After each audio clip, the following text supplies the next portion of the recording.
Assalamualaikum warahmatullahi wabarakatuh. Perkenalkan, nama saya Dinda Febriana, NIM 101173279 dari lokal IP 6A, Fakultas Syariah UIN Sultan Toha Saifuddin Jambi. Baiklah, di sini saya akan menjawab pertanyaan ujian akhir semester mata kuliah Tata Kelola Keuangan Negara dengan dosen pengampu Z. Haryanto, SHMH. Baiklah, langsung saja kepada pertanyaan yang pertama. Soal yang pertama, jika pengelolaan negara tidak dilaksanakan sesuai dengan apa yang digariskan dalam paket hukum keuangan Undang-Undang Nomor 17 Tahun 2003, Undang-Undang Nomor 1 Tahun 2004, dan Undang-Undang Nomor 15 Tahun 2004, dapat dipastikan akan mengalami kerugian negara. Jelaskan yang dimaksud dengan kerugian negara dan uraikan sekurang-kurangnya 4 perbuatan yang menyebabkan kerugian negara. Baiklah, langsung saja saya akan menjawab pertanyaannya.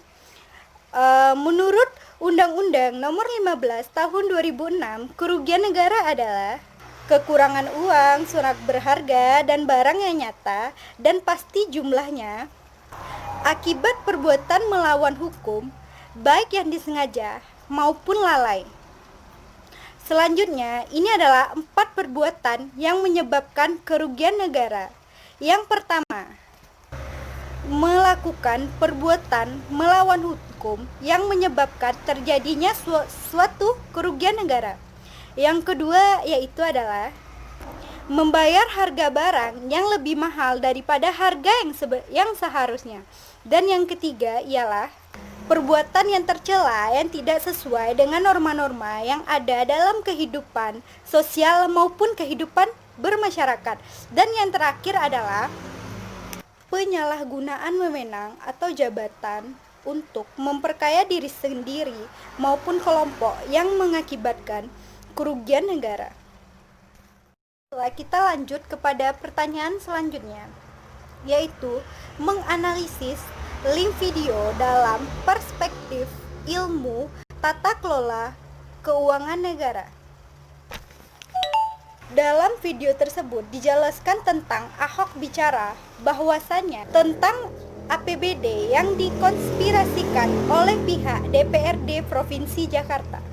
Jadi sebenarnya itu seperti APBD, APBN, segala hal yang berkaitan dengan keuangan atau pendapatan negara ataupun daerah. Tentunya hal ini sesungguhnya untuk kesejahteraan masyarakat itu tersebut. Jadi jika hal tersebut disalahgunakan, maka di sini jelas saja akan menimbulkan suatu kerugian bagi negara. Dalam berita di atas, Bapak Ahok menjelaskan pun bahwa pihak DPRD Provinsi Jakarta pada saat itu APBD yang seharusnya dipergunakan untuk truk sampah dengan nominal miliaran rupiah, namun di sini ada permainan oleh pihak DPRD. Jadi di sini mereka mengambil sekitar 10-15% dari dana tersebut. Dan ini pun sangat berdampak buruk. Akibatnya banyak sekolah-sekolah, kantor lurah yang tidak jadi dan fasilitas-fasilitas umum yang akhirnya makhrab. Jika dilihat dari perspektif tata kelola keuangan negara, apa yang dilakukan oleh Pak Ahok pada yang dijelaskan oleh berita tersebut sudah sangat baik dan benar. Akan tetapi dalam pengimplementasiannya tidak didukung oleh pihak-pihak DPR yang seharusnya mengawasi dan menjadi aspirasi bagi masyarakat, malah mereka sendiri yang merugikan masyarakat.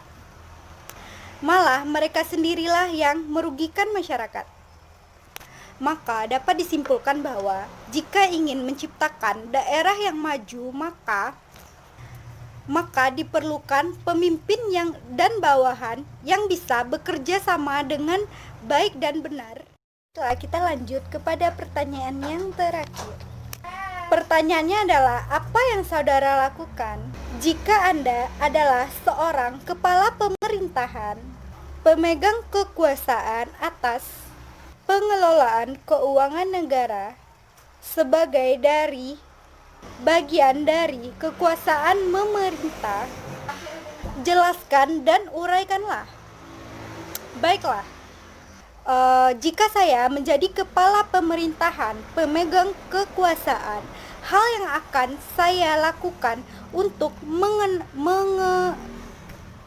menanggulangi pandemi COVID-19 pada saat ini ialah, yang pertama, dengan memfasilitasi secara penuh APD dan lain sebagainya pada tim tenaga medis yang digunakan untuk pengobatan orang yang terjangkit virus COVID-19. Dan yang kedua, saya juga akan membantu seluruh masyarakat Indonesia yang terdampak COVID-19, yaitu dengan memberikan bantuan berupa sembako maupun uang tunai kepada masyarakat yang berdampak tersebut. Dan yang ketiga yang akan saya lakukan ialah saya akan memerintah seluruh rakyat Indonesia untuk hidup sesuai dengan protokol kesehatan. Contohnya dengan gaya hidup sehat, menggunakan masker jika keluar rumah, sering-sering mencuci tangan, dan lain sebagainya. Dan yang terakhir yang akan saya lakukan ialah saya akan mengalihkan anggaran keuangan tertentu yang dirasa bisa ditunda untuk penanganan COVID-19 pada saat ini. Contohnya, seperti seharusnya anggaran yang digunakan untuk pembangunan ataupun untuk kegiatan-kegiatan pemerintahan lainnya, mungkin ini bisa saya alihkan untuk menangani dan menanggulangi COVID-19 pada saat ini.